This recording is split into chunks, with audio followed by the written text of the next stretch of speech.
I hear you have a Tesla or two or I, four. I only have one at the moment. I live in California, so therefore I print money everywhere I go. Um, and actually, when you get your California citizenship card, they just give you a Tesla out here. That's Oh, the way it works. Yeah.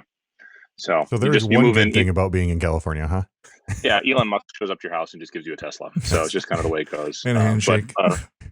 what we've actually realized, my wife and I, is around here, everyone either drives a Tesla or a Honda Odyssey. So that's kind of what every other third car is driving down the street. Is Wow, I now that I think about it, that's just so scary true. It is like Or a Volt. Apparently, like 3 people we work with drive Volts. volts to me are odd. I mean, I would have thought they would have done better because like to me it's like this perfect balance right now in life of like I don't have to be fearful of a battery dying in an electric car, yet 94% of what you do driving wise is plug-in electric, which is awesome, right? Right. And it always bothers me that like that concept should have won the fight, if you will, at least in the short term, maybe not in the long term.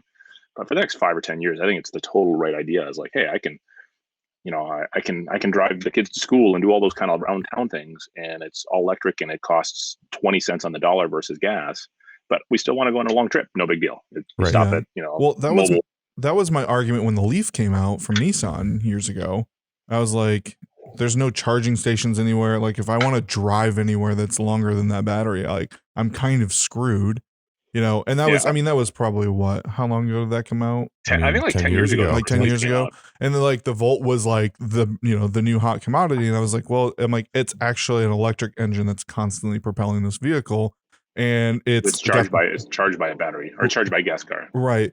So I was like, the same thing. I'm like, man, the fact that I could drive all the way to Florida from Michigan, and And not have still to not get get in beer. 45 miles to the gallon at Right. that. But if the range was 80 miles, so I had one for a little bit, and the majority of driving I did, I could actually drive on electric, albeit I didn't have a level 2 charger at home. I only had it at my office. So that was a bit limiting to that whole part, but I found that the 50 miles was like just not enough. Well, Right. I think it depends on where you live, right? Like I look at my wife has the family mobile for the 3 kids, and it's the Honda Odyssey because that's what you are required to own once again if you live out here. And and and they make they don't have a plug-in hybrid yet. And I thought about I think it's Chrysler Pacifica has a plug-in hybrid minivan, and it Yep. gets like 30 miles on battery. And I looked at the numbers, and I'm like, probably 19 out of 20 days she drives less than 30 miles, right? Hmm. Costco is 14 miles away. So the day that she does the Costco run in Target and picks the kids up and off at school, it'll switch to gas on the way home from Costco. Fine, Right. right? But other than that, it would be not that big of a deal. And even like you're saying, charging on level two, like if people don't know, with electric cars, there's different categories or tiers of chargers, and a level two charger is usually capable of charging a car at say 3, 4, 5 times the rate of a plug on the wall, maybe up to 10 times the rate of a plug on the wall, or even more.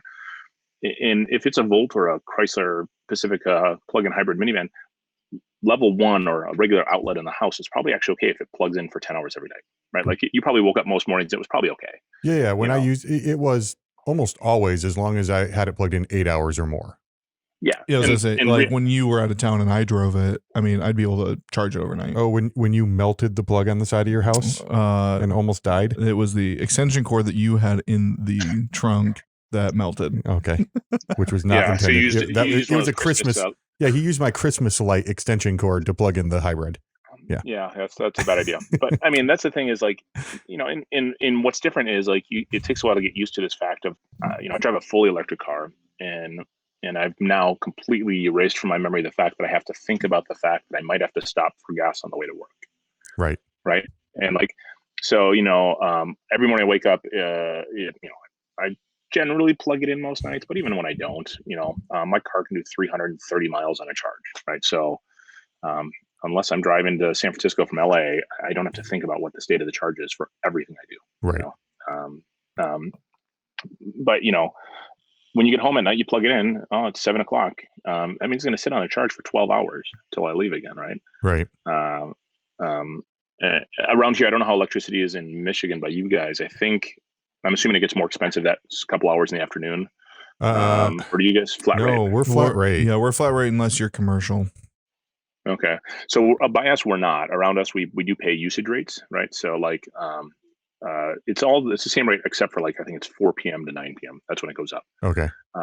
And so 4 p.m. to 9 p.m. it goes to 44 cents a kilowatt hour. Ooh. But the rest of the day it's 15. Okay. So it's about double what you pay. Yeah, So it's about, I think we float between 9 and 11 cents a kilowatt hour ish.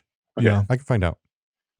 Yeah, I mean it's interesting because like I mean we pay like a crazy amount at that one time period, but you think about it going actually during the middle of the day in California, say 10 a.m. to like 5 p.m. California is almost every single day of the year 100% renewable source. Right. Oh yeah. And so solar and wind. And then the third thing we have in California, the single biggest user of electricity in the state of California is the California Water District. And that's for them pumping the water around the state. And the single biggest generator provider of electricity in the state of California is the California Water District because they capture it on the way back down. So the California Water District has gotten smart and triages the electricity rates. So they stop pumping at 5 o'clock and they sell. Right. And so there's a lake over by us. We got a friend that's got a boat we've been on, and you can get on the lake at 10 a.m. and you get off the lake and it is 40 feet lower when you get off the lake at like 7 or 8. That's awesome. Right. Like the lake level drops 40 feet and that lake is 1,500 feet higher than the other lake. And they just pump the water between the two lakes. Right. So in the middle of the day when solar's surplusing, they pump water at 10 uphill and it's the world's biggest battery. Right. And so those all over California, they do that. So we're generally speaking in California, we're renewable all throughout the day and into the early evening. Then we go to natural gas. And we sometimes have to import power from Arizona, which is coal, or New Mexico, which is coal.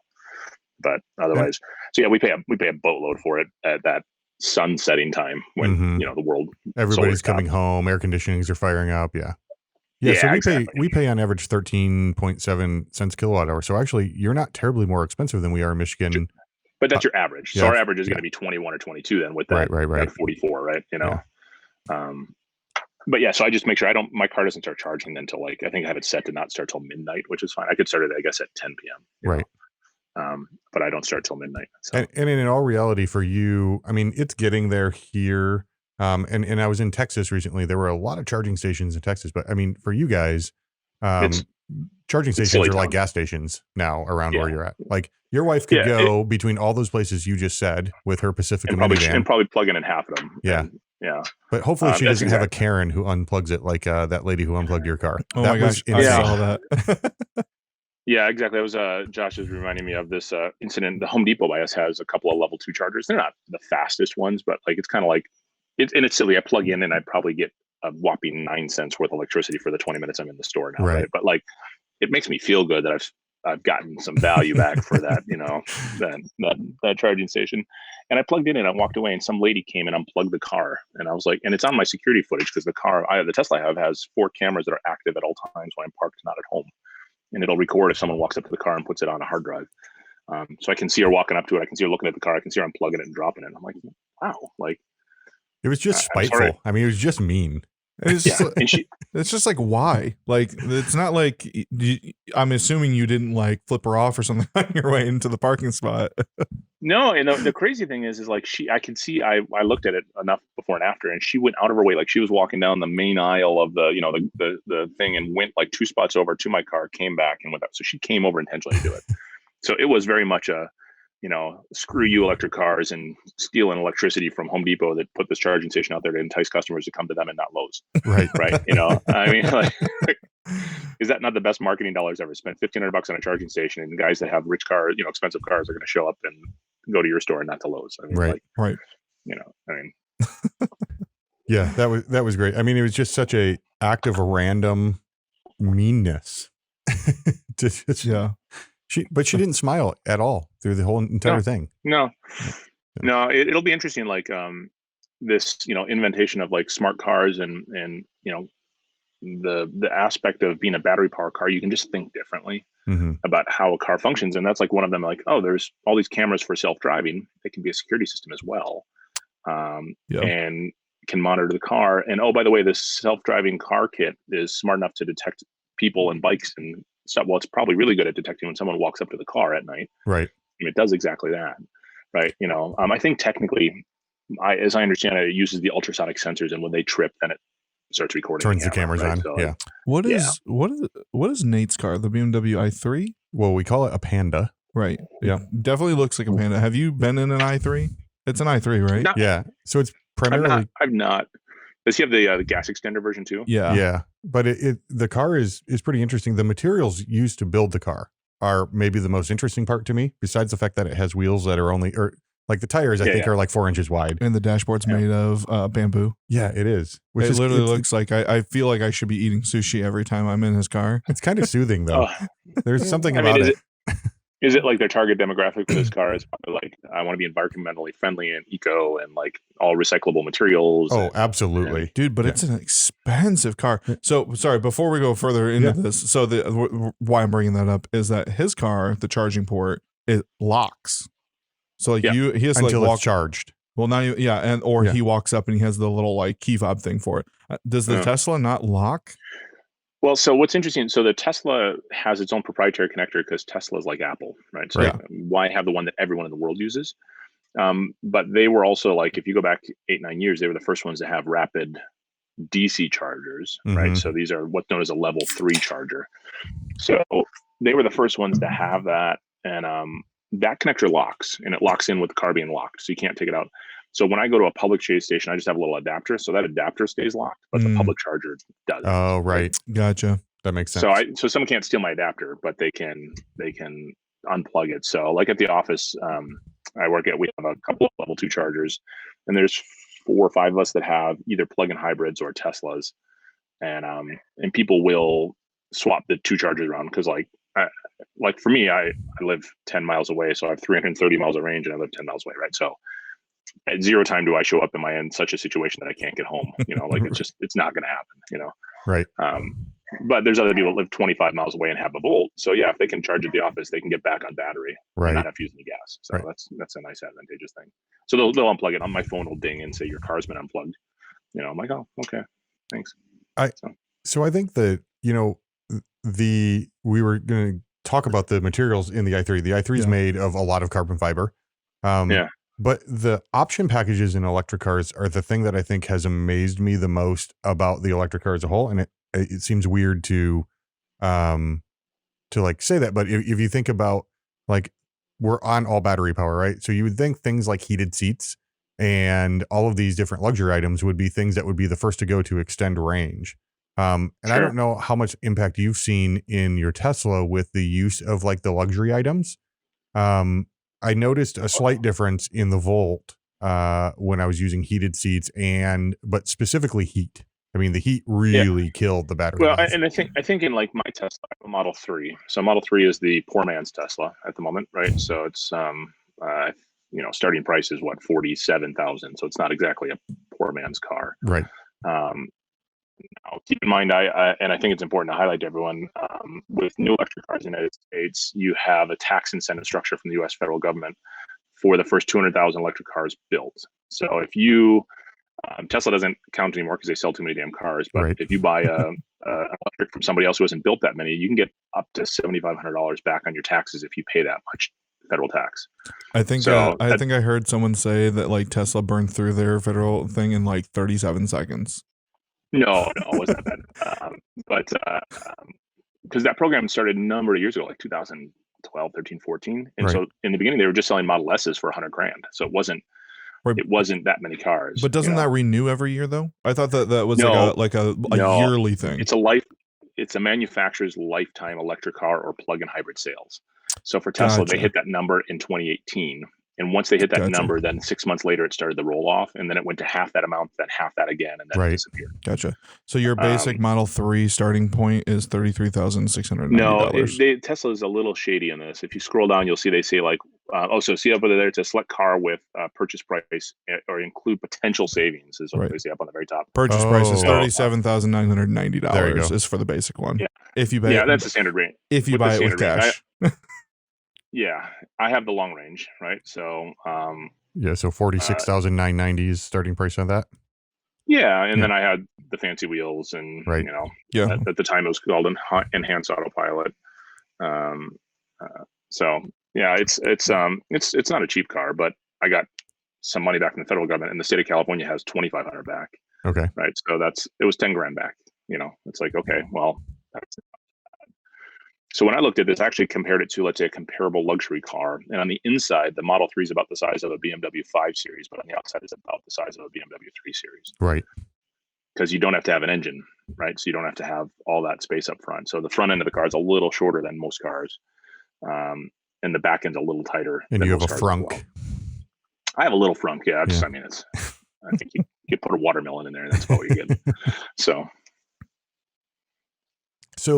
you brought up the self-driving, and I think one of the things I really wanted to talk about, because Scott, you and I have had some conversations about this, is what ultimately we think the next few years have for self-driving. Because Elon is pretty forward about saying, we'll have fully autonomous self-driving cars within 2 years or less. I think his statement was sometime in 2021. I think originally. Yeah, well, originally I think he said 2018 or 2019. Right. But what do we think the future of that is? I mean, you having used the semi-autonomous or the driver assist that you're using on the highway, which has, I think, been upgraded a couple times since you got it, right? It just got upgraded. What's that? Didn't it just get upgraded? Yeah, it did. I have the, let's say, previous generation, so I won't be able to get the full version that's like going beta right now. Okay. Without paying some money. And honestly, I don't know how excited I am about self-driving in city environments. Only reason is, for me, it's really glorious on long trips. Like going down the highway or driving back from the airport if I've landed at 11 p.m. and I'm a little tired. Right. And just knowing that someone else is also paying attention. I'm doing my best, but I'm not the only one. Yeah. That's definitely something nice to have. So like, for sure, it's enjoyable. It's nice. I think right now, if you buy a new Tesla, it's $10,000 to get it. Mm-hmm. And to me, that seems ridiculous. I don't see the value in that for a personal use unless you were like a traveling salesman, right? But keep in mind, this is not a system where you can look down and be reading emails the entire time. Yeah, we're not there yet. And it feels like we're a ways off from that, regardless of the things that Elon has said. I don't know. I mean, it just feels like there's been a lot of roadblocks to getting there. And I also don't think that in a car, a personal car, it's the most logical choice. Like in electric vehicles in general, I think, ironically, from a business perspective, that everyone's chosen to start on the wrong end of the spectrum. Now, the right end of the spectrum is for sure the luxury market, where people will pay money for luxury goods that are special and unique. Certainly. It's the Apple Watch stainless steel series or whatever. Who pays for that? Well, somebody does. But it would have made, to me, like an electric vehicle in general makes so much sense for commercial vehicles that have routine trips, right? Like the semi trucks that Tesla's getting ready to come out with. Yeah, but I mean, I think that's like even level 2. Level 1 would have been, the first thing is like UPS trucks, where like it's a set route distance. You can define that route distance and you come back to a depot for intervals where you can charge, right? Like those should have been electric 10 years ago, right? Like, and businesses saying, by the way, we own a truck, it costs $100,000 to buy, and we put $200,000 in fuel in it over 10 years. If we could quarter that cost and go to $50,000 in fuel, that pays for a really expensive truck, Mm-hmm. And remember, it's not just the fuel that goes down, it's the maintenance. Right? There's no oil changes. There's no spark plugs. There's no belts to change. There's none of that. I mean, your brake cost goes way down because of the regenerative braking. Yep. Yeah, exactly. So wasn't the argument for not having electric cars? Because I mean, there's the documentary, The Death of the Electric Car, I think is what it's called. Where they tried to do the electric car in the 70s or the 80s or something like that, and the whole thought process was like an electric motor can go for 1 million plus miles, and a gas combustion engine doesn't go that long. Is this your big motor conspiracy theory? No, I'm just saying, like, I mean, no, you look at a business standpoint, and it's like, why would I make something that doesn't need to be replaced ever, right? Versus like, like it's not the conspiracy theory of like, we need oil in our engine, so it destroys it, like it's not that. But. But so I mean, I think, that when you go down the conspiracy theory route, that works if there's a cartel, right? So it works if every manufacturer in the world says, let's all work together and do this. Right. It doesn't work if one of them says, ha ha ha ha ha ha ha ha ha ha, and does all the R&D, right? And the thing is, if one of them decides there's a better way, and if we figure this out, we get the early adopters advantage. Boom, it's a huge win for them. I mean, why is Tesla the most valuable auto company in the world right now? It's not because of their sales, right? Mm-hmm. It's because they're a decade ahead of everybody. Right. right? And BMW and Volkswagen and Ford and Chrysler are going to have to put in $50 billion worth of research, if not more, and hire the talent and do all that work and build all that out, right? So Tesla for the next 10 years gets to just cash in, and they have to build up. So I think your idea of like, oh, electric cars died because of this. Electric cars weren't ready 15 years ago, 20 years ago. Batteries weren't there. Yeah, no, right? And I agree with that. The battery technology was a long ways away. I mean, even if you look at the new launch, that the new battery day that Tesla had, and the advances we're making in battery technology in the past 5 years is just unbelievable. Yeah, no, and I don't get me wrong. I'm not saying that I thought that electric, batteries in the 80s were ready to get, ready to go. I mean, just imagine my cell phone from 1999 comparatively to my cell phone now. Right. Our Motorola flip phone that yes could stay on all day, right? But like if you left the screen on for an hour, like you think of now the power usage of your phone, right? It's not even same ballpark. No, I mean, I think back to your point though of like autonomous driving, to me, the one that makes the most sense possible, and it's one that will phase. It'll take time. It's not going to be day zero all on, is the routine mundane driving is where autonomous driving is great because people get bored. People fall asleep when it's look at the dotted line for 6 hours straight. Right. So over-road truckers, I hate to tell you, if you're an over-road trucker, your days are numbered, right? And if you don't think they are, you're obtuse to the fact that technology will replace you. And that's true of every job in the world, right? Somehow technology will eventually replace every job. Right. You can't be unaware of that, right? Yeah. And like the routine parts of it. I'm not saying that the over-road truck driving for non-routine things doesn't exist. And for the backing into a really complex, weird alley, yes, that's going to be a person being able to get out and look for a while. But even at some point, I mean, can you imagine someone having a fleet of drones on their truck and they press a button and they pop out and it gives, overhead views of the backup route it has to take? Right. So the closer version of that I've heard is the truck driver that literally gets out with like an iPad and literally starts like going like drawing and like whatever to like let the truck know where crap is, and so they can actually back in and dock. Yeah. And I think, they were talking about like a lot of these places like Amazon, like fulfillment centers and stuff like that, how they are super designed for the trucking side of things because they're literally just shipping out stuff constantly. Right. That those are going to be like even easier because those are like very mathematical like things for a vehicle to do, for a computer to calculate. Yeah, that's exactly it, right? Like, and to me, like the same thing, like going, the pickup at the rail yard in Chicago that's got to go to Tulsa. Right. It's going yard to yard, right? These are very defined destinations. That one's going to get replaced first, but it's not going to be like, okay, on Tuesday, all the truck drivers don't exist anymore. It's going to be for the next 7 years, there's an autonomous driving truck with a backup driver. Right. And after a while, you're going to look at the numbers and going, these things are autonomous. And you know what? It's once every 37 million miles that has a wreck versus the human one that has a wreck every 3.5 million miles. And you do the math on that, and there you go, right? And oh, by the way, we pay that guy, whatever the amount is a year to sit in the truck, and he has to stop every 11 hours, right? Or she has to stop every 11 hours. And now the truck can drive 22 hours straight. Right. And that's the interesting part, because right now the rail system is still the cheapest, absolute cheapest way by like dividends to be able to get freight from one side of the country to the other. It just takes forever. Right.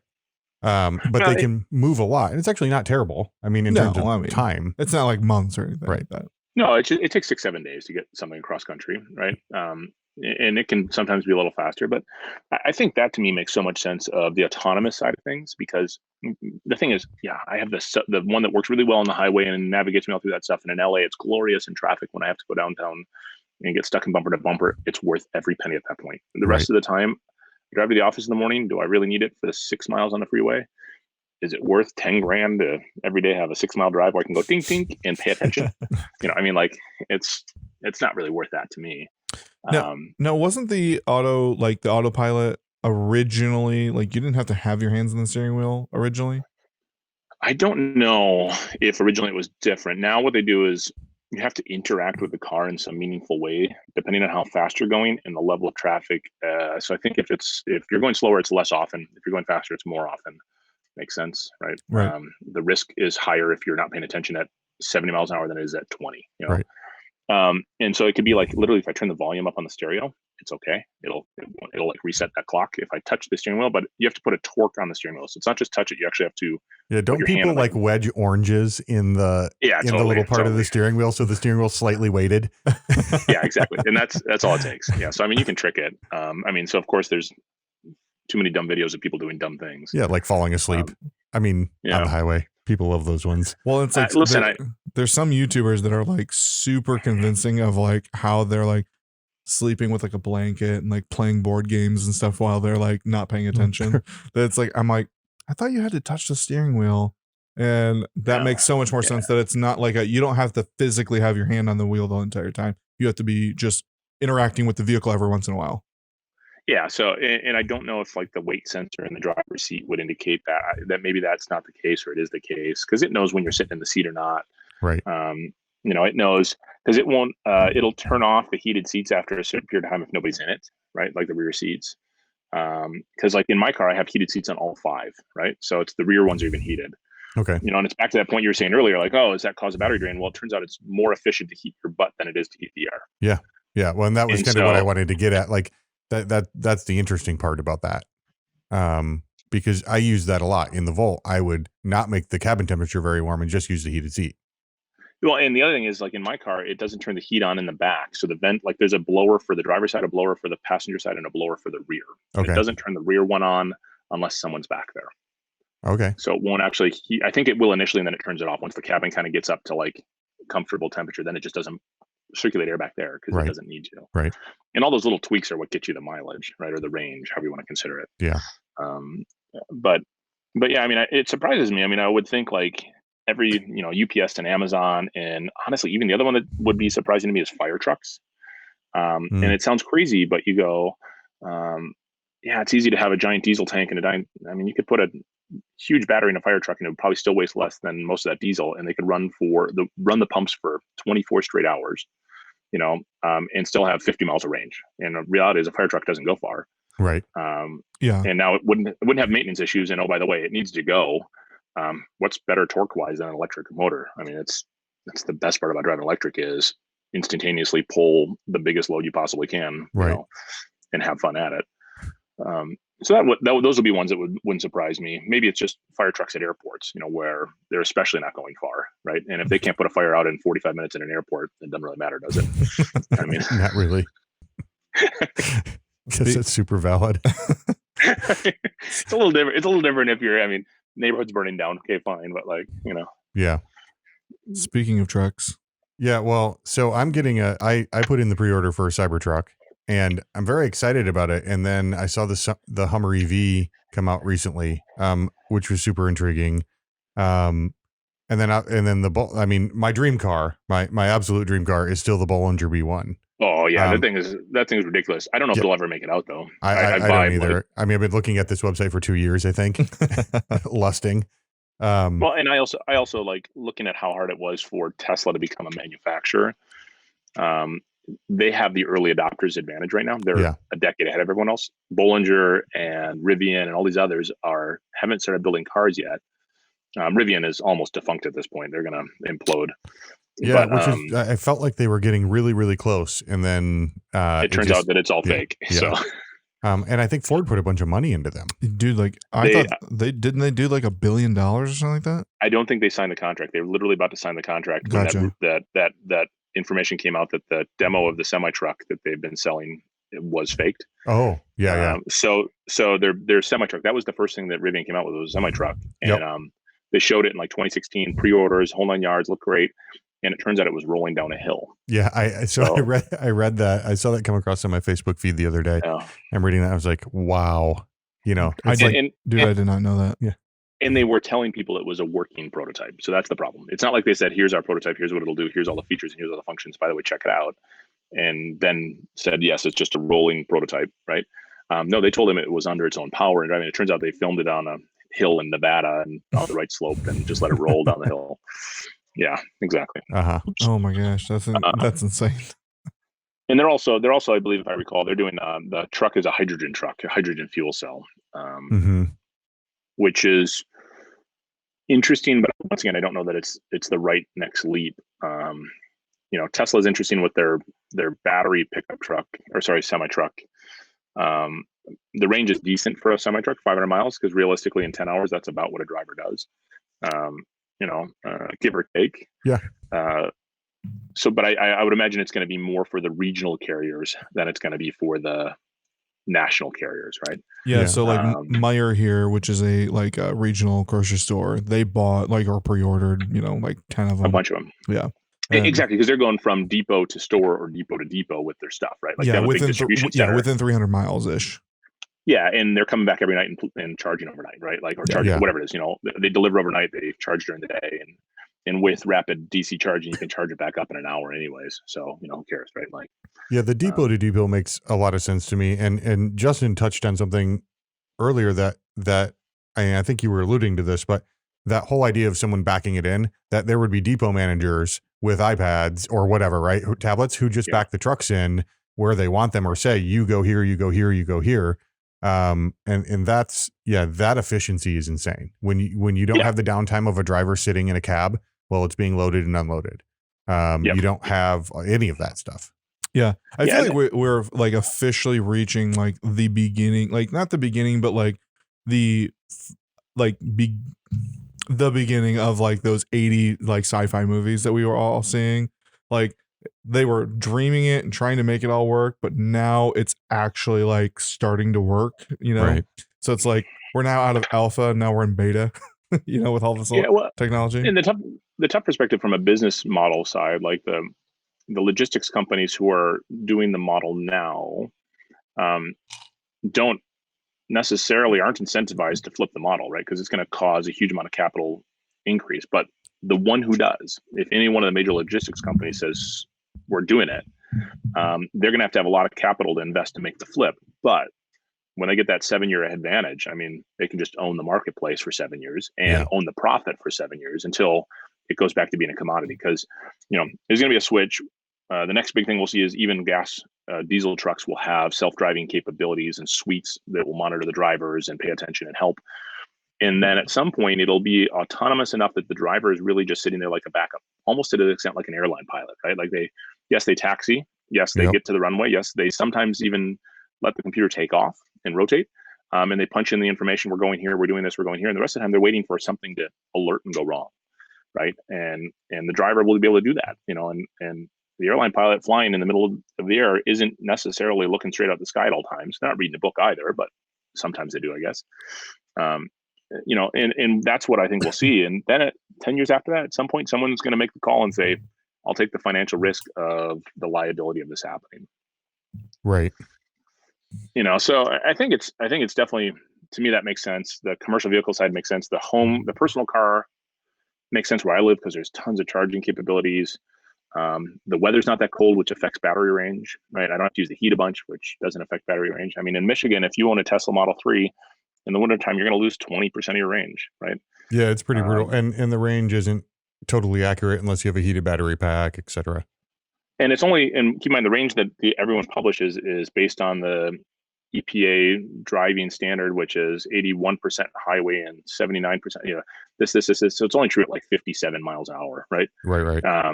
I should say it, ironically, if I were to do 54 miles an hour on the highway, I would get 420 miles of range, right? Because of the change in air resistance versus rolling resistance versus efficiency versus this. But I can only probably get in my 330 mile battery on the highway practically 220 to 250 practically, because anything below that and you freak out. And you don't ever charge to 100% in a battery, which is weird. And especially on a road trip, the rapid chargers that Tesla has, and this is going to be true of every electric car, when the battery's really low, it can charge really fast, and when the battery's really full, they can charge really slow. So, in other words, you want to arrive at a charger at 10% and leave at 70. Yeah. You don't want to stay longer, right? So, if you do that in my car, I can arrive at 10% and leave at 70 in 15 minutes, right? And that'll get me another 150 to 200 miles. But that last bit from 80% on is pretty slow. It'll probably double the time. Yeah. Right. So, unless you're going to stop and have a proper, you're going to full on sit down lunch, right? You're going to be there for 50 minutes. You might as well then plan that on your road trip to be the long stop. Sure. And know that the next route you can do a long jump and not have to stop again. Yeah. Can we go back to the Rivian again? Yeah. So so I just was looking this up. So Amazon said that they are going to by 2025 be 100% renewable energy, like everything they do, and then they're going to be net zero carbon by 2040. That also, go ahead. And that's on their transportation or as a whole company? As a whole company. Wow, that's impressive. But then on October 8th, Amazon unveils its new electric delivery vans built by Rivian. Of this year? Of this year. They've announced another partnership with, I think it's a UK firm for another delivery van. So they've actually got multiple ones going on. But I think their business, they have the capital to go, we'll buy all new delivery vans, right? Like, yeah. Once again, you do the math on it, $100,000 delivery van versus 70 grand. And oh, by the way, our fuel costs go down by, a factor or a multiple of 4. Right. Because that's kind of your trade. Like, I mean, so your gas, what is your gas cost right now in Michigan? We're about $2.19 at the high. Right now. $3 we're floating between $2.10 and $2.20, let's say. Yeah. Okay. So let's just call it $2. A lot cheaper than where you were at. Oh, yeah, exactly. But your electricity, would you say, was like 12 cents a kilowatt hour? Yeah, we'll call it that. Yeah, 13, almost 14 is the average. So my 330 mile battery pack is equivalent to 2.3 gallons of gas in power. Wow. Okay, so 330 miles on 2.3 gallons, that's the equivalent amount of energy. I get about 4 miles for every kilowatt hour, so it costs me 3 cents a mile in Michigan to drive. Right. So that's what it would cost. Okay. So if you get a car that gets 30 miles to the gallon, right? So if we do this math real quick, what is that? Is that 15 cents? Is that my math correct on that? Yeah. Does that sound right? Yep. That sounds right. Because when you and I were talking about that, there was a difference here in Michigan when I was driving the Volt of, I was 3 to 4 cents a mile with the electric, and I was 15 cents a mile on the gas. And that's with a car that gets really good economy, right? Exactly. That was like 40 miles a gallon. I don't own a vehicle that does better than like 22 miles to the gallon. So let's use that as the comparison, like 22 miles to the gallon, right? Divided by your $2, right? $2 divided by 22. That's not tragic. I mean, that's 9-10 cents a gallon or a mile, But you have the maintenance, you have the additional maintenance to add into that is a variable, right? Yeah, that's exactly that you don't have on the electric side. I mean, arguably you go through tires faster than us because of the weight of your car, and specifically you have a lead foot, and it's only rear wheel drive. Yours is rear wheel drive, but even the all wheel drive cars tend to eat the Teslas tend to eat through tires because of the weight of the vehicle. Yeah, correct. And the torque in the motor, right? Right. So that's definitely the case. And they tend to put a little harder rolling resistance tire on, which you would think would make it last longer, but that just means you tend to, use it more. Yeah. Right. It's pushed more towards its limit. But yeah, for sure. There's no cost on that. When I bought the Tesla, I did that comparison to it ended up being a BMW 3 Series, with a decent package, and total cost of ownership over 5 years, even though the Tesla was more expensive, was about equal. Right. And that was fuel versus maintenance versus oil changes and brakes and tires and things. And I think I equated for that. I'd have to look at that spreadsheet, but I think I said, the Tesla's going to go through tires in 25,000 miles, and I'll probably get there. I'm going to be close. I'm not driving it like such an asshole. Right. So pardon me. Hopefully this no, you're good. podcast is PG rated. But I'll probably go through it in about. I said the F word in our last podcast. Yeah, you did. Okay. All right. Such a cusser. Sorry. But in California is interesting. You bring that up. I see that as California Governor Newsom is written an executive order. So what authority that has ultimately we'll see. But he's pledged to make the state of California have no new gas cars. Yeah, I saw that. Trucks are already slated for. It might even be 2030 or 2040. I forget when it is, but they've also said trucks. Yeah, this says fully zero emissions by 2035 in California, right? For the vehicles, for passenger vehicles. Doesn't mean that if you own one, by the way, you'll be able to keep what you own. Yeah, right. So you'll be able to keep what you own. It's not like they're going to go after that. But any new cars will have to go electric. I actually think obviously I own an electric car, so it benefits me, right? Mm-hmm. It's going to raise my used car price. But I actually think it's a smart move. It's the head in the sand business mentality of we're not going to change, and turns out you just get evolved out. Yeah. you're like, oh, we're not going to do that. I mean, in the audio industry, right? It's like, oh, we're not going to go digital. And congratulations, dude, you have no job. Yeah. There was probably 5 to 6 years where people wouldn't adopt a digital sound console because they were guys who ran analog consoles, and now they don't have a job. Yeah, they have no job. They have no job. It's not even an option. Everyone has a no job right now. So that's kind of that's valid. Yeah, live sounds valid. But sorry, that's to digress here. But I think it's really interesting to me the concept of a thing like that, because what it's ultimately going to do is push the technology of this to California, which ultimately is a better long-term play. Like, because all the engineering, all the concepts, all the sales, all that stuff is going to end up ultimately concentrating in California. So the technology side of the new car industry will concentrate in California because of this choice, right? Which is going to be a better long-term play. And it's unfortunately, it's going to be the detriment to Michigan and other places that don't incentivize that change. Right. Which is, but I mean, that's my take. What's the rule? What happens if I own, like, I buy a brand new, gas Mustang, and I'm living in Illinois, and my company makes me move to California, and I drive out to California in my Mustang? I don't think there's any definition on what that'll be. If you already own the car, I think my assumption, but I don't think there's any definition. The executive order that says all new passenger vehicle sales. So there you go. It says all sales of new passenger vehicles. Right. So you'll be able to bring a car in. So in California, you just won't be able to, after 2035, you will not be able to sell a gasoline powered or diesel powered passenger car. Yeah. So, I mean, I guess for me personally, that's the question I ask, is that a couple years ago, 2 years ago, year ago, Ford and General Motors both said that they were planning on being 100% electric by like 2025 or 2030 or whatever that was. Why are we not seeing more electric cars coming out from them, especially when Tesla's patents are open source? Like, Elon has let them open to be able to be used. Why do you think the bigger, like, car manufacturers who already have the manufacturing set up, who already have the marketing set up, who already have the market share set up? Yeah, but they don't have the battery technology, and they don't have the tooling to do the part of the electric cars. So I mean, but the change is huge. But the thing is, like, the Tesla batteries are not like a Tesla battery. I mean, it's full of a bunch of Panasonic batteries. Yeah, but I think there's, if it was as simple as integrating batteries and a motor, I think then yes, everyone would have done it, and it would cost a few $1 billion to do. It's the difference is it's a platform change, right? Because like we've seen like was it Mercedes that built an electric version of one of their SUVs, right? The GQX or GXQ, right? And they literally took the gasoline version of it and loaded it with electric parts. Yeah. And it's not a very efficient design. And so all of a sudden the advantages of going electric are less impactful, right? Like the Hummer H1 is the perfect example. Like you look at it going, it's a 200 kilowatt battery that does 350 miles. That's horrific efficiency. Right.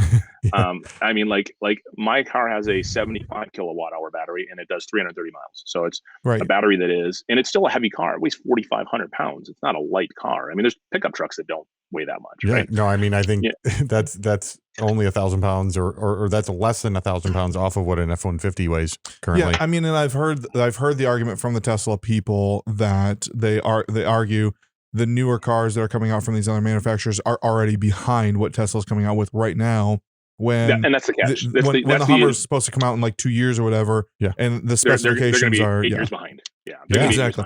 So I mean, I get that. I mean, I think. Sorry, I'm just one quick thing. Go for it. The thought process that I have is that these big car companies like General Motors and Ford are notorious for coming out with their concept vehicles that never make it to market.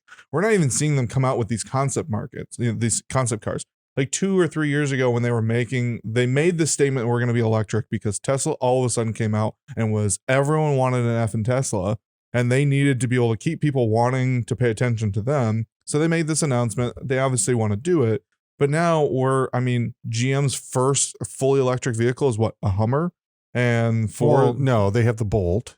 Oh, sorry, the Bolt, a toy car, that doesn't look anything that anyone really wants. When they released it, I was at the Detroit Auto Show and I was excited about it because it felt like a Pontiac vibe in an electric form. But then nobody, I don't think anybody bought them. I think I've seen one. I've seen a couple, but I mean not many. I'm just saying, like, it's crazy to me that we're not seeing at least concepts for EV cars, like significant amounts from the bigger automakers. It just blows my mind.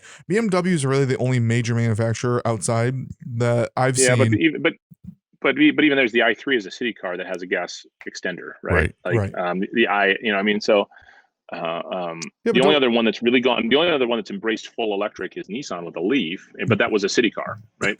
Right. Which is perfectly valid, 130 mile range. It's not exactly the longest range car in the world.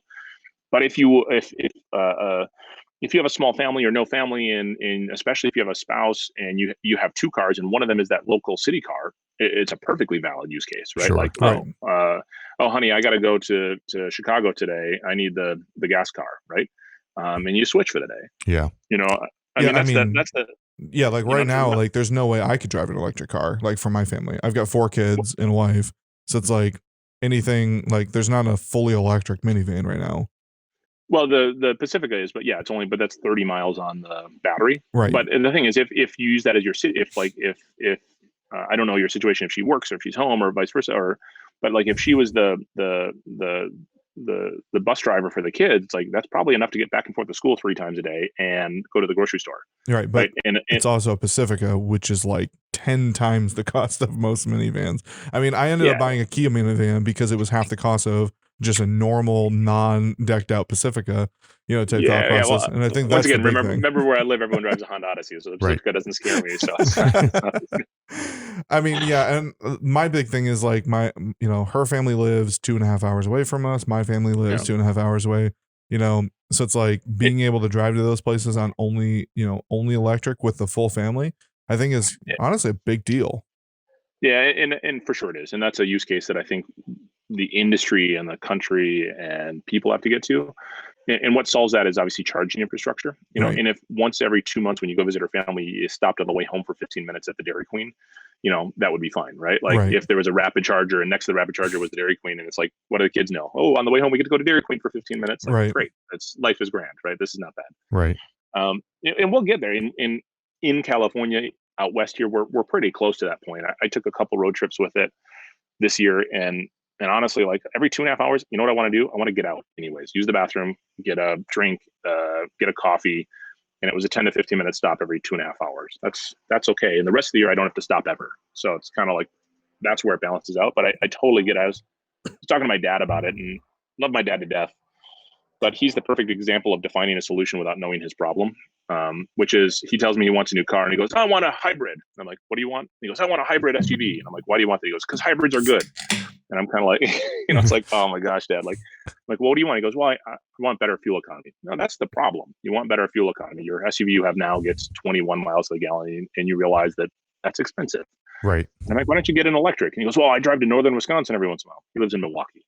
I'm like, how often do you do that? He goes, I don't know, maybe a couple times a year. And I'm like, well, Tesla has a supercharger in Appleton and Wausau and Green Bay and here. And it's like, so on the way home, you'll have to stop for 10 to 15 minutes. Unless you stay at a hotel for 2 nights that has a charger, and then you'll never stop and it won't cost you anything. Right. And the rest of the year, you'll never think about it. Yeah. So my father-in-law's argument was that he has a fifth wheel. Right. That's this is the losing argument right now, is if you pull stuff. Like that's where electric right now is going to lose for a while. Yes and no, right? So I thought we would talk about this at some point. And when you look at the Cybertruck's specs for how much it can tow, or the Hummer one, right? So they're saying the Hummer car can tow, or the Hummer truck can tow 11,500 pounds. Now, we're not in fifth wheel territory here, but I'm well versed with towing things. And I think Scott and I were talking about this at one point, like with the Cybertruck, because I can pull my dirt bikes and my 4-wheeler with that, right? And obviously I'm going to have reduced range, but you know what? When I'm pulling things with my gas engine or my diesel engine, I also have reduced range, which means, for instance, when I'm pulling my fifth wheel with my F-250, I have to stop up every 220 miles to get fuel. And when I do that with a fifth wheel, this is not a short stop. You're typically, I'm going into I don't just pull up to the gas station and get fuel and go. I end up going in, I'm getting drinks, we're getting things, right? So if at the end of the day I can charge, it's a 30-minute stop. Right. Yeah. Anywhere between 15 and 30 minutes. Your argument, I actually was having this conversation with my wife. Yeah. Because she said the same thing. She's like, oh, then we have to stop for like an hour And I was like, well, I'm like, a normal stop with all of our kids is like 30 to 40 minutes. And she's like, no, it's not. And we were, when we were driving the UP. Yeah. So Scott, I don't know if you're familiar with Michigan. So we have like the UP. So it's like a 5-hour drive. I grew up in Milwaukee, which is the across the pond. Oh, okay, cool. So perfect. Yeah. So I'm like, we're driving up to the UP and we did a stop and I stopwatched it because I was curious. Like I filled up the van. She got the kids out. I helped, get them, we all went and got some snacks. It was a 37-minute stop. Just for a gas station stop. That wasn't even getting cheeseburgers, right? That wasn't even like the lunch Everybody stop. Had to go potty. Every single one of them. Yeah. We had to empty all the crap out of the car. Yeah, all the trash had to be thrown away. And it was bathroom stop 1. And then at the end, just as you're getting in, someone does, I gotta go. And you're like, that's my point too, is like on a family road trip, a 30-minute stop is completely acceptable, right? Like, and then by the way, the rest of the year, you never have to fill up your truck again, right? Like you just wake up every morning and it's got 320 miles of range or something, or whatever the amount would be. Well, here's the thing to keep in mind. Here's the challenge. So remember, my gas car has equivalent of 2.3 gallons of gas. So it's something like 90% efficient of converting energy to motion. Yep. The best fuel cars on the road are something like 33, 34%. The rest of it's wasted, right? So if you degrade that 30% by half, it's not as big of an impact as if you degrade mine by half, right? So that's the challenge, is when you double your rolling resistance and your air resistance on a battery power car, it's a huge hit to range. So you're going to go from 350 to 200, right? And on a diesel truck, you go from 300 to 220 or something. It's not as dramatic of a difference. And that's the catch. So for sure, that's the model. Light duty trucks for some period of time, especially the construction worker light duty that's pulling the trailer with the Bobcat on it. That's especially going around Michigan in the summer and doing retaining projects all summer long. That's going to be a hard one to solve. Right. The construction worker who's a cabinet installer, however, having a built-in generator and a compressor on it. So that was what I was just going to bring up, Scott. That to me, for the construction worker who isn't necessarily the foreman or the person hauling the things, the idea to take a Cybertruck or a blank truck, right? And you now have this massive battery bank, and you have to think about it. Like the amount of time that truck can actually run a circular saw would actually blow most people's mind. Right? I guarantee it. Here's keep in mind, my car, when the surveillance system runs, it draws about 200 watt hours watts an hour. Yep. Okay. The battery's 75 kVA, so it's a computer running. It's actually a pretty powerful computer if you think about it, running. And so it's drawing a fair amount of power, right? So it's like every hour I run that thing in California at 14 cents an hour, I'm paying like 2 or 3 cents to have security on at Home Depot, right? Right. Which seems reasonable, I'm gonna, especially if everyone knows that it does that. But I bet you a circular saw on average doesn't draw much more than 200 watt hours because it's not running 100% cycle duty, right? Or duty cycle, So my surveillance system can run for a week and not even notice like a huge impact to the battery, Right. And circular saw is probably 1,000 watts, right? Or but it's and you're done for 12 seconds while you slide the board, right? So I mean the duty cycle of that's going to be nothing, right? Let's see who's searching this. Let's see what we got. So the circular saw is a 2,400 watt draw. But it's only on for and 1,200 watts seconds. Once it's running, yeah. Right? Again, you're only using it so many, so you're using it in bursts. Yeah. And you think about circular saw usage person, right? So and now the worst thing is you're running a generator the whole time. Generators are horrifically inefficient when nothing's on them. Exactly. Yeah. You're just pretty much with that much power draw, you're pretty much running a generator at a time interval, not a power interval. So it's not like you're drawing a ton of power. So you got 10 hours of fuel in that generator. You're going to burn that every day, top to bottom as it's running, right? Yep. So you're the construction worker at the site, and instead you bring up your Tesla truck and you plug into it, and you got a 220 circuit. So not only can you run a circular saw, you can run a full on. I mean, you can run a manly table saw on that, right? And it's got an air compressor. I don't know how big of a tank it's got or what, but let's just say you can put a nail gun on it. Right. So you're a roofing guy. You can show up and have everything all day long. You go home at night, you plug it in, and you don't have to carry a generator and fuel it every day. I mean, that alone is going to pay for the truck. Generators are notoriously fickle about dying and costing you money. And, you talk about hours of usage on something that idea as a whole is just amazing. I mean, I've been enamored and I just keep wanting to. I have this thing about generators. I have a lot of them. And they're different sizes. So I have everything from like an inverter generator that's 2,200 watts up to like a 10,000 watt generator that I can power my house with. that I refuse to permanently put on my house because I just think that someday I'm going to need to bring it somewhere else. I digress. My point here is I'm really, really intrigued about the electric generators. So like the Ego or the Ergo Plus, right? They have a generator that can take 4 of their high capacity batteries and put it on it.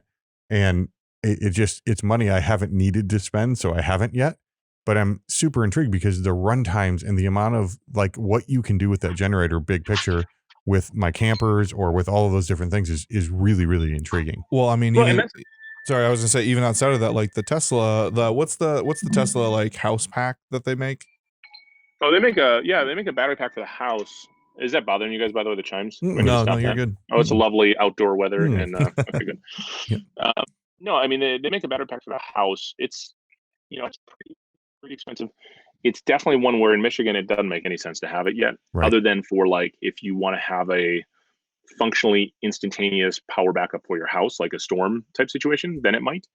Out here where electricity is just expensive enough, and you can also do something really fun out here, which is you become the ability to sell your electricity back to the grid, and you can triage it. So we can do that too. We can sell back to the grid in Michigan. However, remember our rates differ, so I can choose to sell it at 5 p.m. and I get wholesale rate, but wholesale rate's a lot higher when it's 44 cents an hour than when it's 14 cents an hour, right? Right.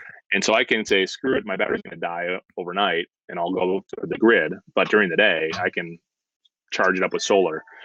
It's definitely something I want to get to, is having that, but I have a sneaking suspicion right now there's a federal incentive for battery backup solar panels and things like that. And it can be substantial. It's like 27% of the value back on your federal taxes or something, or 26%, 28%. I have a sneaking suspicion as that starts to roll off, all the prices and all this stuff is going to come down because once the government. So reality is, I don't think there's an advantage for me buying now with the federal rebate and waiting 3 years on that situation. Like I have a feeling that in 3 years, when there's a 10% rebate, it'll be about the same price. That tax rebate is giving the manufacturer that stuff a little extra profit right now, which helps them develop an R&D and market and budget. And Sure. But I think the other interesting one is Tesla hasn't done yet. I think Rivian announced they did, and I forget if Bollinger did. Is they're allowing their cars to two-way back to the house. So Tesla is rumored that they've been able to do it or talked about, but it's never been publicized. And I guess with the truck you could, because it's got a 220 amp or 220 volt 20 amp circuit on, so you could backfeed the house with that. Oh, right. But you'll be able to use your car as your house battery, right? And so this becomes really interesting because in a power outage, the car can supply the house, right? Because it's in your garage, right? And it's plugged in, and then you lose power at night. And it's smart. And if you lose power, you're probably not going anywhere. Like you're probably not going to work, right? Right. And so now you power your house for a lot longer than the drive time that you could probably get out of it. So exactly. And because the Tesla batteries are 13.5 kilowatt hour. So most houses you have to have 2 if you want to run anything that has a high current demand. So if you want to run the air conditioner or electric hot water heater, you have to have 2 of them. If you only have 1, you can power the fridge and the lights and the microwave and be fine. But anything that needs 30 amps at 220, you need to have 2 batteries to get the current capacity out of it. Okay. So I just went to Tesla's website, and on the Powerwall section, you can actually put in your address and how much your monthly electric bill is, and it suggests how many. So for what I pay usually on my average, it suggests that I have 3 Powerwalls, which is a lot of money. Yeah, it is. Which is $24,500, and that will give me 1 day of backup. Now, but if you have solar to go with it, then you charge them up on solar, right? Yeah. And so you can effectively be off grid at that point. Correct. And to add the solar update from Tesla, that's another $18,204. Which now the federal rebate on that though would be 28% of that or something. Yeah. Right. So it's really not that bad. And honestly, their panels are more efficient. I've looked at doing this at my house. And the company, X company who came and tried to sell it to me, number one, my roof doesn't face fully south. And so my roof faces east-west. So now I have to put it in my backyard on this cement pad and blah, right? I might as well build a barn with a south-facing roof at this point. Oh, hey, I mean, you have to have a garage for your Tesla truck because it's So not I going to fit in tried your regular telling garage. my wife So, this, and she was not sold on the idea that because I wanted to save money on solar, that a barn was how I did it. Well, what's going on with Solar City? Because isn't there like a ton of problems with all the solar shingles that they were trying to sell and all that kind of jazz? Have you heard anything well, about Solar that? City got acquired by Tesla, Right. So that was a Yeah. subsidiary. Now it's whole. I don't know. I mean, they've just started shipping the shingles, which are actually, they look really cool. They're expensive, but I actually think they look nice. Like I've seen some roofs, right. I've seen a few people out here that have it, and it's like you're hard pressed to really quickly notice a difference, which is cool. So yeah, if you look up like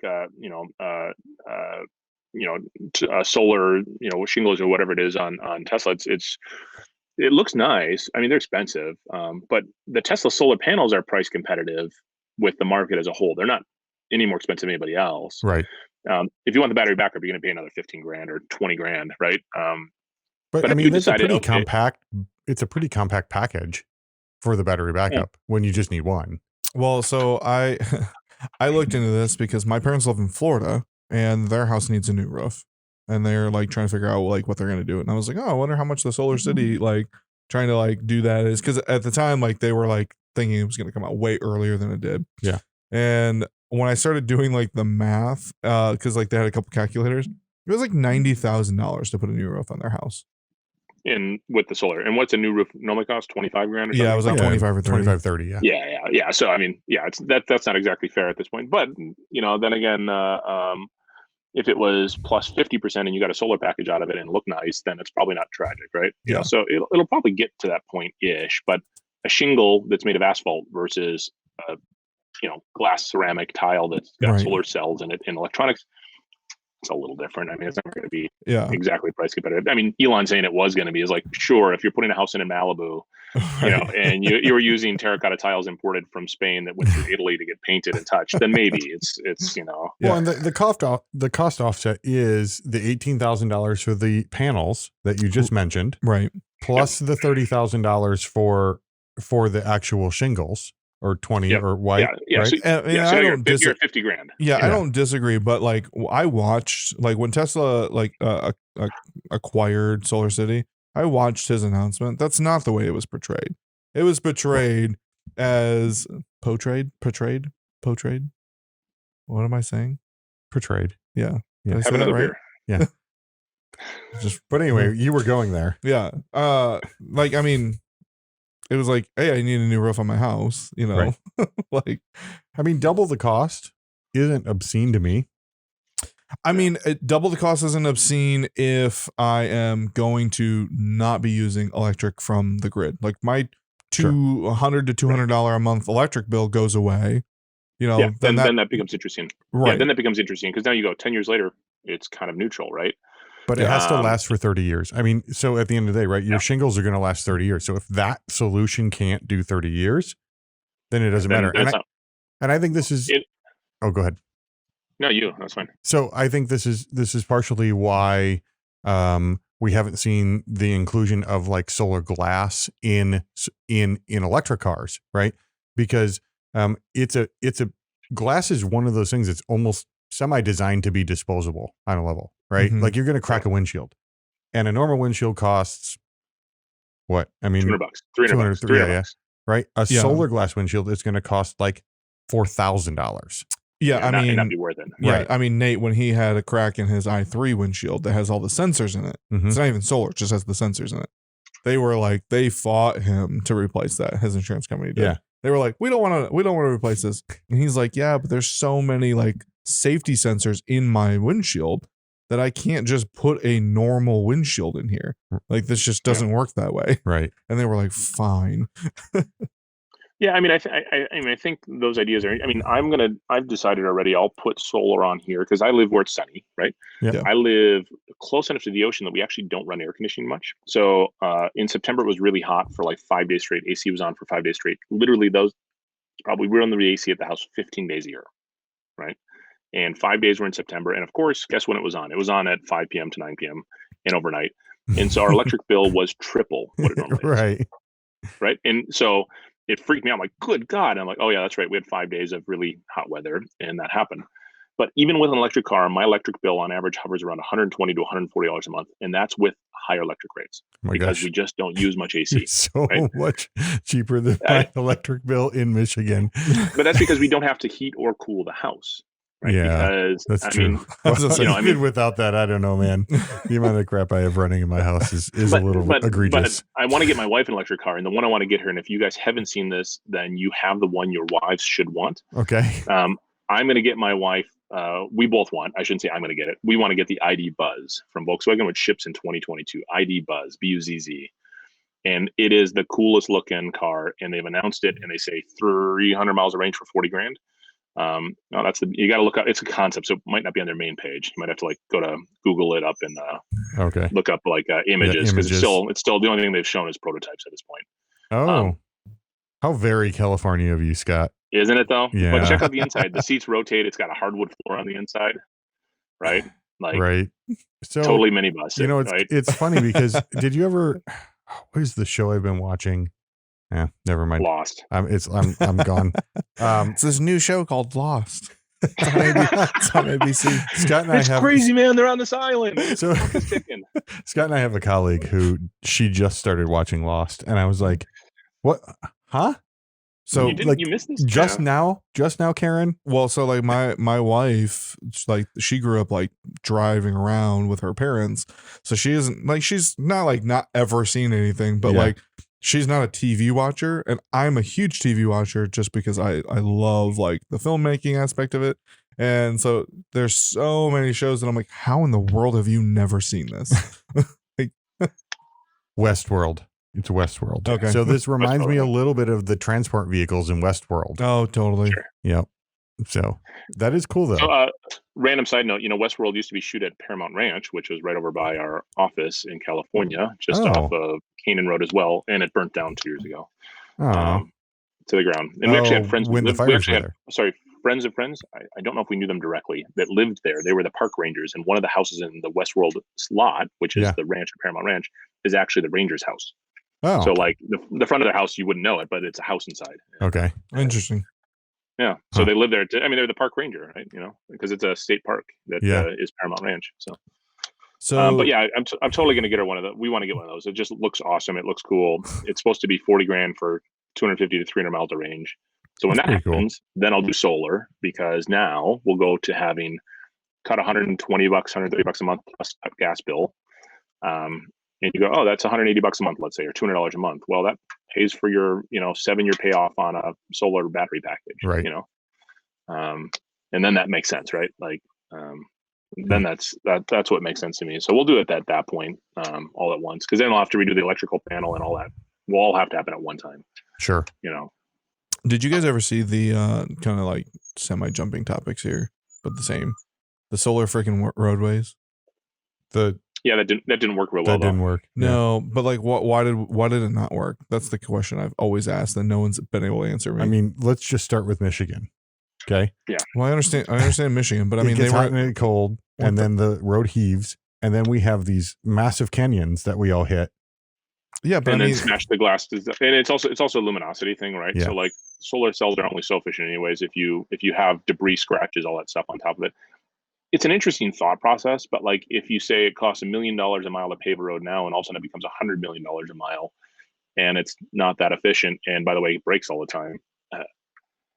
Those are the things that seem to miss the mark, and they're the solution in search of the problem. Oh, hey, we have roads, we can put solar there. It's literally you cover an area landmass. What is it? What is the metric? Quarter of the state of Arizona, and the entire country gets electricity, right? Right.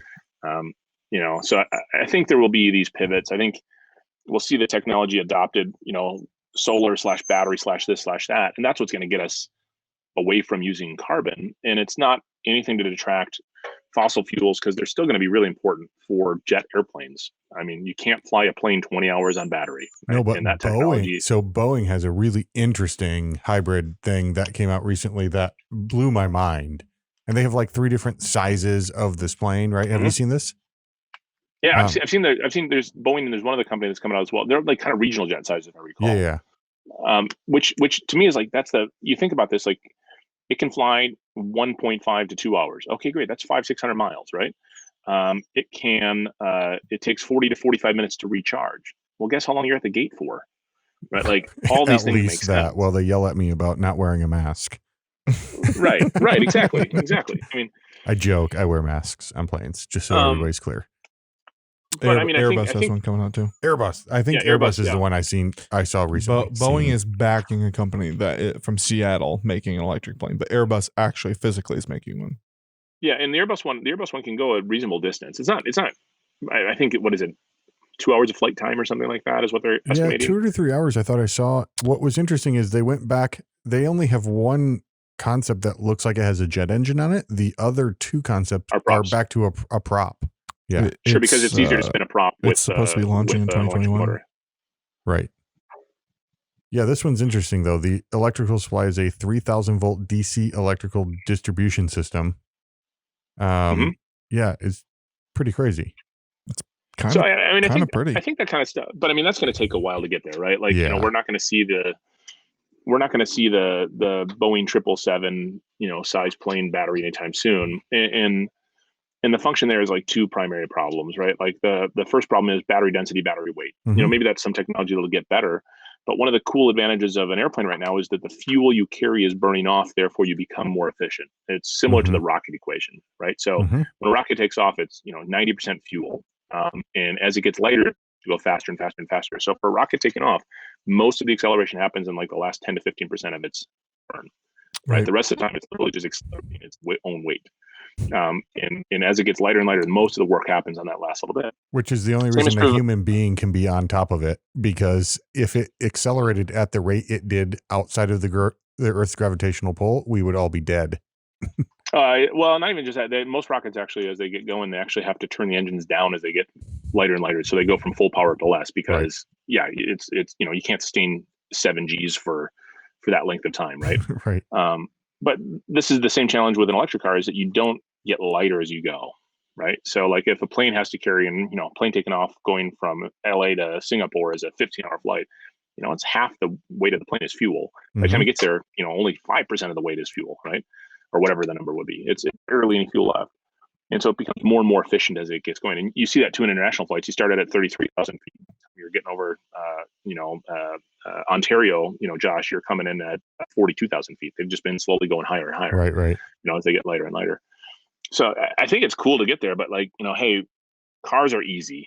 Most people don't drive more than 100 miles a day, realistically. It's easy to put charging stations in regular intervals. The gas station owners, smart, they're on the side of the highway, are going to start putting in fast DC chargers ASAP. And charge for it. And charge for it. And the ones that are not smart are going to go out of business. And you know what? It sucks, man. You should have evolved. You didn't. I don't feel bad for you. The coal power plant that's not the cheapest, the most polluting, and is really old. I don't feel bad for you. Right. It sucks the guy who digs the coal out of the ground, but this is where, as a country and as a society, we can figure out how to help those people evolve. Give them opportunity to evolve, and then if they choose to or not, that's their own prerogative, right? Yeah, certainly. I mean, yeah, and it's a finite resource, right? I mean, this is why Tesla is going in the direction of trying to make battery packs that don't completely rely on rare earth metals. Right? Yeah, exactly. Because all of this is an unsustainable model long term, and we could talk about travel to Mars and travel interplanetary for those kinds of things, but the reality is, as far as we know right now, in terms of rare earth metals and short of capturing meteorites that are going around, we don't have a good answer for that kind of stuff. So coal, lithium, all those things are not sustainable. Yeah, and that's exactly it. And that's my take, is like, and I hate to say this in all of this, there's a million good reasons to buy an electric car or to go solar on your house, all that stuff, that are environmentally friendly, better for your neighbors, all that kind of thing. It's a lot more fun to drive a Tesla. I'll tell you that. Like, it is a lot more. I mean, when you get that truck in, it does 0 to 60 in, what is it, 2.8 seconds or something stupid like that. It's pretty darn fast. And Josh, you're getting the 2.8 second version. I know you, right? Like, so I'm not doing the 3 motor. I'm going to do the 2. The dual motor. So I'm under 4.5 seconds. So I'm almost as fast as your Model 3. Almost as, and that's in a truck that weighs 6,500 pounds or something silly, right? Which is insane. But the funny thing is really quick. It's not like, my car's not the fastest. When I get above like 90 or 100, most gas cars will beat it. Yeah. Right. it's like it's the light turning green, and I'm next to a Porsche, and I'm just like, haha, Bye. you know. Yeah, and I we've have all this seen thing, those YouTube videos, right? Of like just the model. the model, Oh, it's insane. yeah. And that's the thing. It's just more fun to drive, right? And honestly, the quietness in the cars is so nice. Like, it is so nice to be in the car, like a 3-hour road trip and not having the engine noise the whole time. Yeah. But what's annoying is now you hear every little noise in the world. You hear the wind noise around the mirror. You're Right. like, oh, Right. it's so annoying. So in R&D, You know? I mean, that has to be a thing, right? I mean, that has to be a thing that they pay a great amount of attention to, because even in my F-250 with exhaust that's lifted and everything I can do to make it have worse gas mileage, I can notice the whistle on a mirror sometimes. Yeah. So, You know, it's like, speaking of like annoying noises, like, it's funny how that gets. Like, you get to the point where the quietest thing becomes the most annoying.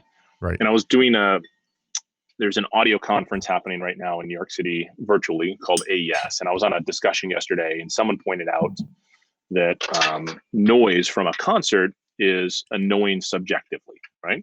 Right. And the volume of that is a subjective thing. So obviously, if it's if in your backyard Paul McCartney is playing, it's probably not nearly as annoying as if it's Beyonce or something. If you happen to like Paul McCartney and dislike Beyonce, Right. And then the person pointed out, said it's not necessarily even the amplitude of the noise. If you're camping in a tent and it's out in the woods and it's really quiet, really calm, and there's a mosquito by your ear, that tiny quiet noise is the most annoying thing you've ever heard. Indeed. Right? Like, you know, like just that little buzzing sound of it, like hitting the side of your tent, is like, will drive you crazy. And it is not even measurable loudness, right? Right. I think when the Volt first came out, I think they ended up having like switched the tires that they came with stock because they were so quiet that people were like running into them, and like on the highway, like you couldn't hear, like you're driving in your truck and you can't hear this, you know, car like pull up next to you. Right. Well, no, what they've actually done is they've required it. In Europe, it's this way. In US, it just happened. If you buy a 2020 Tesla, the car makes a sound under 27 miles an hour. So it's got a little speaker in the front. But I believe Elon Musk tweeted there's no rules of what the sound has to be. So I think he was saying he was going to put like a Clash song in. You know, so like, Of course he would. But it's making like a whining noise, isn't it? A little bit. yeah, it's like a woo, Yeah. you know, like, Yeah. it's yeah, really like dumb. what normal like tires make. Yeah. Yeah, but I don't think there's actually a rule on what it has to be. So Musk tweeted that he was going to put, like, you know, literally like a Clash song on it, you know, and I'm just like, okay, that'd be great if you could select a playlist and have to choose a chunk of song. And so when you're driving, it's, you know, that would piss people off so much. The things you could do with that. What? Okay, so what the 0 to 60 is what? 4.5 seconds In the Cybertruck, the version I'm getting is less than 4.5 seconds. Okay, so I just looked up the Ford Raptor 0 to 60, and it's 5.5 seconds. Yeah, so there you go. and if you get the that's probably Velociraptor. Look up the Velociraptor. Okay. They make a Velociraptor now? Yeah, well, Ford doesn't. Oh. So that comes from Shelby. Oh, I think it's Shelby. I think Shelby makes it. It's then they call it the Velociraptor, but it's supercharged and it's so. Yeah. And I'll agree with you, but you're a car guy It's too. Hennessy. With Hennessy, sorry, yeah. So you and I are pretty into cars, and Sure. and for me, like, the thing I don't think I could do is I think I could do what you did, which, you know, going to the Tesla Cybertruck, but I'm gonna have to have something in my life that's loud. Which is why someone said to me at one point, like, do you own a vehicle that doesn't have aftermarket exhaust on it? And personally, no, I don't, because I like things really loud. So there's this, like, I there's going to always be something for me. And I think will be people, maybe I'm a dying breed, but but I think this is the point though. Like, I think gas and oil is a finite resource. Let's save it so we can have fun. Yeah. Yeah, no, right? and that's so true. So yeah. there's a movie, I don't remember what it was. I think Vince Vaughn and someone else is in it, but like it has nothing to do with the movie at all, but like they own a company that is like designing an electric car that sounds like a gas engine. That, like, that's the whole premise of like what their business. The BMW i8 pumps sound back in the car. Yeah. Well, but look at who is it? Jaguar. I forget which manufacturer's on. They've actually there's a transducer, a loudspeaker in the exhaust system that enhances the sound of the car. So a lot of manufacturers are doing this now. Yeah, not just exactly. them. So what you hear is not actually the sound of the car. They're putting a sound in the exhaust system that makes the car sound bigger and better, right? So the reality is, it's not necessarily the engine that makes the sound. So if it's that, you know, that's the scenario. If we still want to have that fun sounding car, do we do that to a Tesla and enhance it and buy a package that you press the button in And when you pull up the light, you press this button and then, Right. and not only do you go way faster than everyone else, you go way faster than everybody else, right? Like, and are louder. I mean, someone's going to do it. I was just I'm sure imagining pulling up next to someone in a Tesla and here, bum, bum, bum, bum, bum, bum, bum. But the stark reality is, and Justin knows this, if that is an option for my Tesla Cybertruck, I will buy it. So Listen. So I found the Velociraptor. It's a 600 horsepower, 622 foot-pound torque. 0 to 60 is 4.2 seconds. So my dual motor Cybertruck will do is almost as fast. Is almost, if not as fast, and that truck costs $90,000. So go to the tri-motor truck, because the tri-motor truck is cheaper. Oh, it's right? No, the tri-motor is more expensive than the Velociraptor. Oh yes, the tri-motor is still cheaper than the Velociraptor, and it's a 2.9 second faster than 2.9 seconds. This does not have 500 miles range and 500 miles range, so it can go farther than the Velociraptor. Here's the last interesting twist by Tesla. Once again, like, I can't decide if that truck is horrifically ugly or awesomely awesome. It's amazingly awesome. So that's where I'm at. I feel the exact same way. I'm like, man, like that's super awesome. And yet you know what's cool about it though? When you show up, when you show up with that is just like showing up with the most lifted truck in the world, right? Like it is just the same, like, like might as well just paint a middle finger on the windshield. I mean, it's kind of like what it is, right? I mean, to use the redneck like slang, but I just pulled out my schlong and just threw it on the table. Yeah. Right.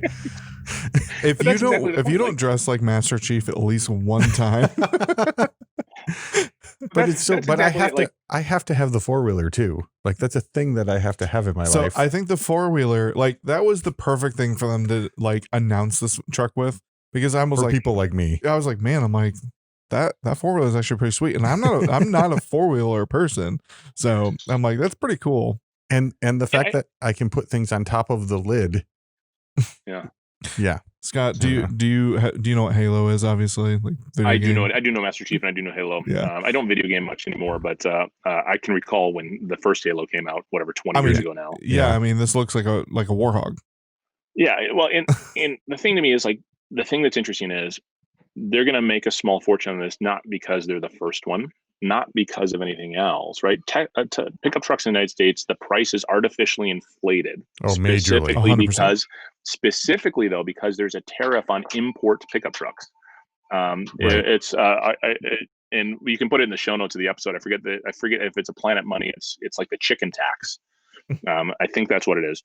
But it's a 25% tariff from trucks from other countries, right? And so that artificially inflates the price of trucks here because, of course, the competition is 25% more expensive. Yeah, you were right. The chicken tax is a 25% tariff on light trucks. There you go. Yep. Okay, so that makes a pickup truck more expensive in the United States, which means Tesla has more margin. And oh, by the way, they don't have to have a paint shop. And oh, by the way, they are going to stamp steel and bend it in a brake press. Yeah. Right? Which means the cost to build the thing is going to be half of an F-150. Right. And they get to charge the same as an F-150 because the market is the market, right? Yeah. And so they get to build a badass truck that's faster, better, all this stuff, and they're going to make more money on it. You know, so like they're going to kill Ford, right? Yeah. They're literally going to kill Ford. And I hate to mean, Ford's going to do fine with the F-150 and all that stuff, but they're not going to be able to build it as cheap, and they're not going to make as much money. Right. And so from a business perspective, you can do something for 30 cents less than, or 30% less than they can and charge the same amount. Guys, this is why their stock is so high, because it's like they're just going to print money on this, you know. So how do we? I mean, with that logic, and I'll, how do we not have an all electric SUV, right? Because this is the thing that as we've been talking about this the whole time. I mean, Scott, my MO is when we go somewhere, I go find the biggest car possible in the national car rental lot, right? Which tends to be a Nissan. Like when you're in France. Yeah. Well, that's Tahoe. But it tends to be a Nissan Armada. Okay. Which is a tank of a vehicle. It is. It's huge. Right. But I love it. I just really love it.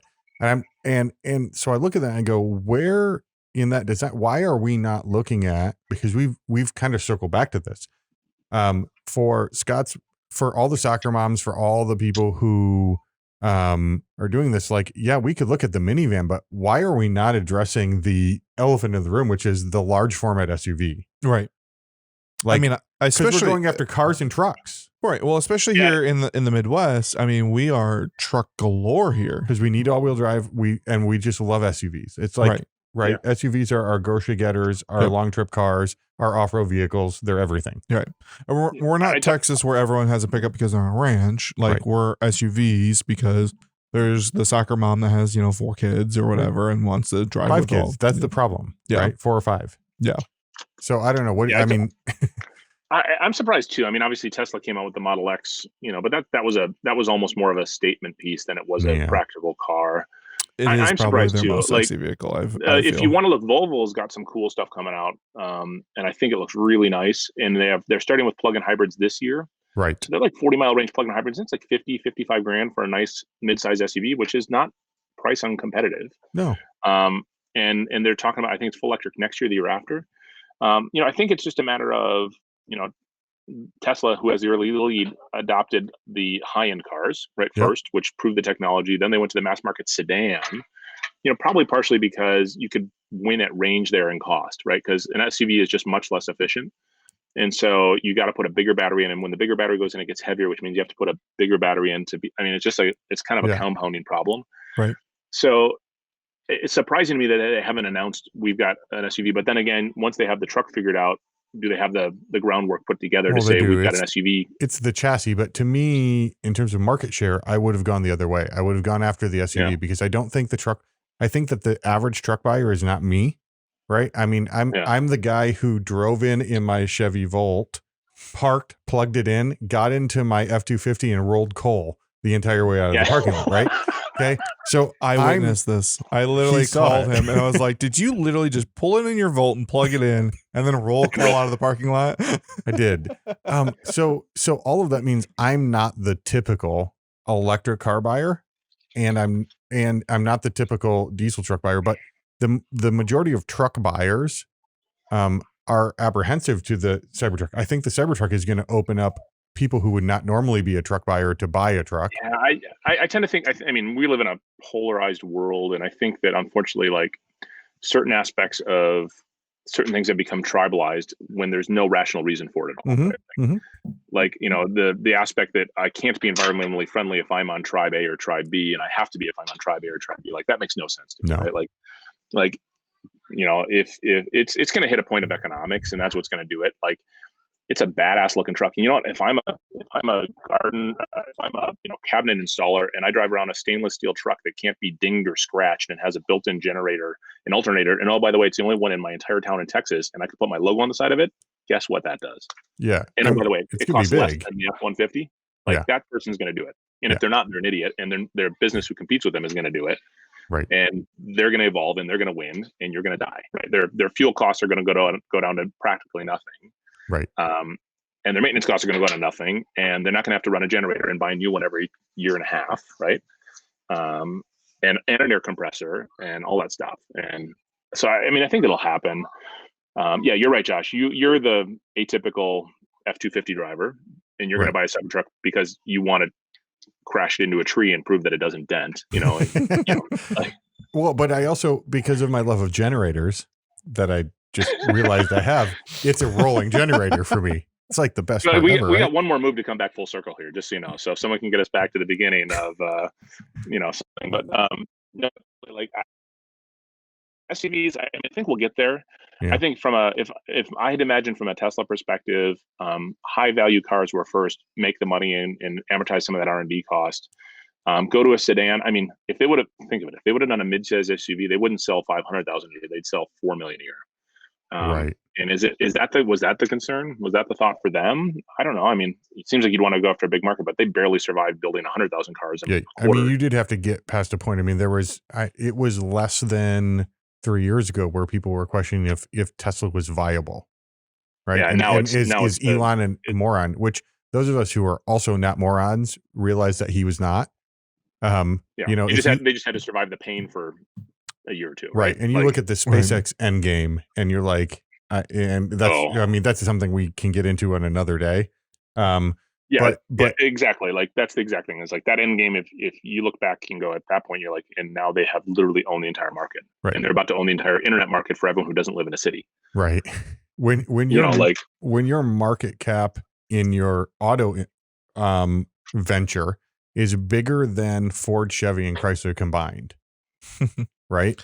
So, but you sell a fraction of the cars of one of them, you clearly are seeing something, and we're going somewhere. And I think, ultimately that's the win for electric car. I mean, Elon, I think we can say this definitively, that Elon's been the win for the electric car as a whole. For sure. And that's been his goal as a whole. Like, you go all the way back, and I think his statement has been that everything about this for him has been about progressing us, because the auto industry wasn't going to do it on their own. Yeah, well, and as a smart businessman, he's also realized that the best place to put your business is where there's a vacancy or a hole in the market, right? Right. And where's there a hole? Like, there's a need for this. We all see this, like, and maybe we as a society didn't see this 15 years ago and he did, or 12 years ago and he did. Now you can see it, right? And now the CEOs of Ford and Chrysler and Audi and everybody can see this going, oh crap, like the world wants to be using less carbon and being less polluting, and he saw it 10 years early, and that's the advantage he's got. It's the same thing about like the guy that started Uber, like no one's going to get into a stranger's car. Yes, they will. Yeah, exactly. Exactly. And sometimes you don't even have to be the inventor of the idea. Tesla wasn't the very first electric car that existed, right? Right. And in fact, their first electric car, they built 300-400 of those Roadsters, and it wasn't very special, but the Model S, in space. Yeah, there's one in space, man. How cool is that? And David Spade drives one. So there you go, right? Like, what more do you need? So marketing 101, find David Spade. Give him something you want popular. Yeah, no, that's great. And this has been awesome to talk about this. And that's what I kind of wanted to circle back to, is like what we're doing and where we're moving. The technology is incredible. Yeah. It's exciting. And the people who don't think that this is something are very wrong. Exactly. You know what, Josh? I bought a computer many years ago that didn't have a floppy drive, and it was flabbergasting to so many people. Yeah, right. Right. Does any computer on that desk or in your office have a CD-ROM? So I was just going to make that comment. Yeah. I remember buying my first MacBook, and they're like, well, it doesn't have a disk drive. And I was like, I don't really care. I get in a car now, and I see the CD slot in any car, and I'm like, that's quaint. I'll send you the picture. You can put it in post, right? Okay, so I was doing some e-waste cleanup, and I was checking all my old hard drives before I took them out to make sure they were erased, and I found my old MacBook, original Intel MacBook that came out in 2007. Oh, I got mine. Mine's sitting on a shelf. I booted it. It booted. I'm like, oh, the hard drive is erased, and it says it has a CD in it. And I hit the button, and out popped the OS 10 installer disk, and I'm just like, cool. And I put the disk back in and took it to the e-waste recycler. I'm like, it's been on my shelf for 5 years, and the first time it turned on, I don't need it. But it was just incredible to see like OS 10.5 or 6 or whatever it was. Yeah. So I have my, I think it's the first gen black MacBook. It's got a dual core in it, and I think it's running Snow Leopard. Yeah. I was so excited when I got that black one because it was the matte black. Oh yeah, just thought it was the coolest thing in the world. But no, Scott, thanks so much for taking some time to chat about this with us. I think there is a lot of mysticism that surrounds the electric vehicle for people who don't own them, and hopefully in us talking about this, we find some way to help people understand that you can live with this, that it's something that's real, and that, in all honesty, it really is it is the future of it totally is. Moving. Totally is. Yeah. And you know what? Keep the gas car for the weekends, the fun stuff. I would, if I had a old Mustang convertible, I'd want to keep that for Sunday drives. And if we all do that, then all of a sudden the amount of gas we burn in those Sunday drive motorcycles and cars is not a problem, right? That's not the Achilles heel anymore. So I totally am for it. I'll tell everyone, I'll give all your listeners a warning. Before you test drive an electric car, make sure you have the cash to buy it. Because the first time you press the accelerator,